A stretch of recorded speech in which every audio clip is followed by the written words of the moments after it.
you. He canceled your sins. He canceled a big chunk of your sins. He says, I've taken your place.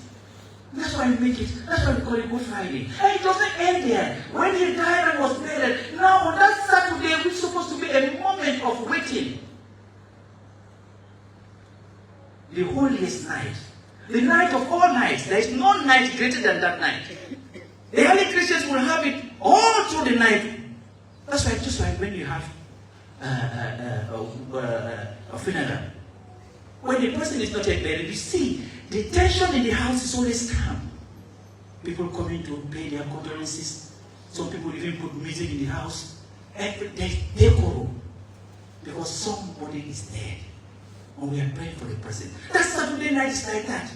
While we are waiting in joyful anticipation for his resurrection, he is busy in hell, destroying the power of hell, destroying the power of Satan, and opening the gate of New Jerusalem for us, cancelling everything. He fought it, and that's what the creed tells us. He descended into hell.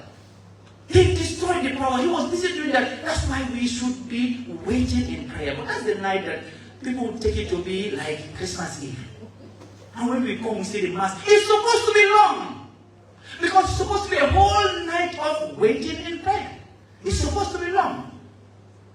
But we want our own style.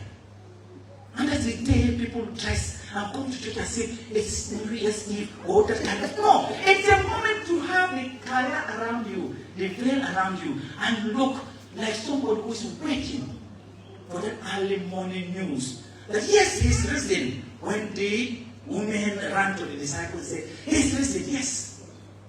That is the way it's supposed to be. So the Mass on Holy Thursday, Good Friday, and Holy Saturday, they have equal dignity. And they are totally different from Sunday Mass, Resurrection Day.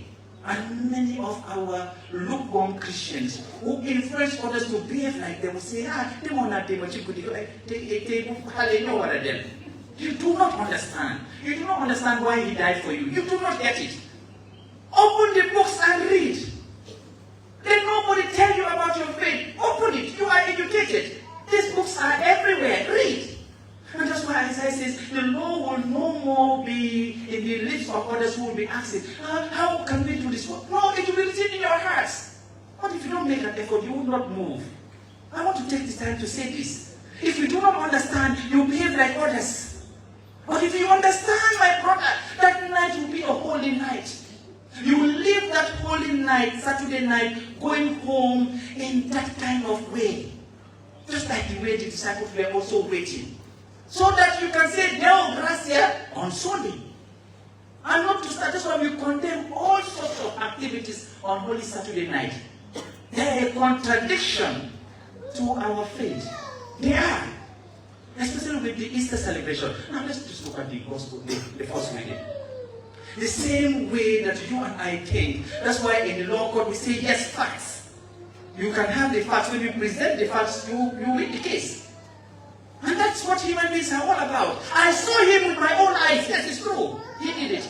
I was there. I even touched him. I even thought, yes, I saw it. These are the facts. We are guided by this, by our senses.